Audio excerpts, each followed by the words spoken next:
Praise to God. అందరికీ వందనాలండి. మనము ఈ సమయమందు ఒక నీతిమంతుడిని జ్ఞాపకం చేసుకుందాము. ఆయన ఎవరో కాదు, మనకి బాగా తెలిసిన ఆయనే యోబు గారు.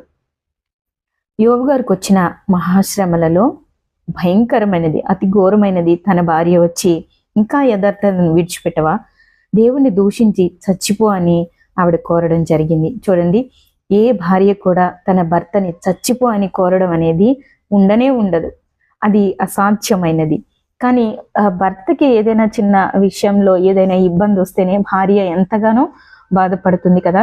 అటువంటి ఆదరించాల్సిన భార్య, సహాయం చేయాల్సిన భార్య, తోడుగా ఉండాల్సిన భార్య ఆ సమయమందు దేవుణ్ణి దూషించి చచ్చిపో అని తన యొక్క చావును కోరుకోవడం మహాఘోరమైన, భయంకరమైన ఆ బాధ, ఆ శోధనలో.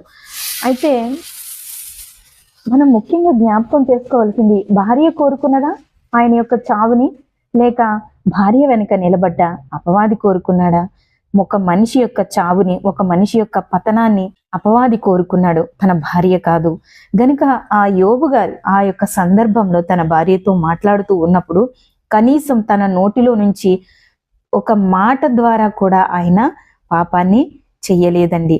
గనుక ఈ సమయమందు, ఈ సందర్భంలో మనము తెలుసుకోవాల్సిన ఒక ముఖ్యమైన విషయం ఏంటంటే, మనకి ఎవరి వల్లైనా ఎటువంటి ఇబ్బంది అయినా మనకి కలుగుతూ ఉన్నప్పుడు, లేక ఎవరి ద్వారా అయినా మన మనసు నొచ్చుకుంటూ ఉన్నప్పుడు, ఎవరి ప్రవర్తన వల్ల అయినా మన యొక్క హృదయం గాయపడుతూ ఉన్నప్పుడు మనం ఆలోచించాల్సింది, ఆ సహోదరుని వల్ల, ఆ సహోదరుడి వల్ల, లేక నా కుటుంబం వల్ల, నా కుటుంబ సభ్యుల వల్ల నా హృదయం గాయపడుతుంది, లేక వారి వెనక నిలుచున్న అపవాది వల్ల అని మనము గమనించుకోవాలండి.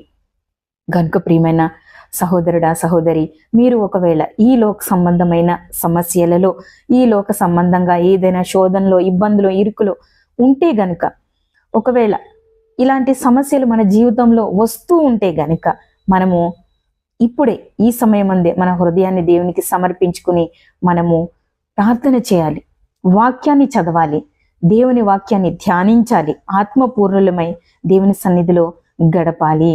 అదే శోధనకి చెక్ పెట్టే విధానము. ఆ శోధన మన నుంచి విడిపోవాలి, మనకి దూరం అవ్వాలంటే మనము దేవునికి దగ్గరవ్వాలి. అపవాది మనల్ని విడిచి ఎప్పుడు పారిపోతాడండి? ఎప్పుడైతే మనం దేవునికి దగ్గరగా, దేవునికి సమీపంగా జీవిస్తూ ఉంటామో అపవాది మన దరిదాపుల్లో కూడా రాడు. ఎవరికైనా ఏదైనా సమస్య ఉంటే గనక ఆ సమస్యలో ఇబ్బంది పడొద్దు. బైబిల్ చదవండి, వాక్యాన్ని చదవండి, దేవుని మాటలను ధ్యానించండి, మోకరించండి, ప్రార్థించండి. విజయాన్ని మనం పొందుతాం.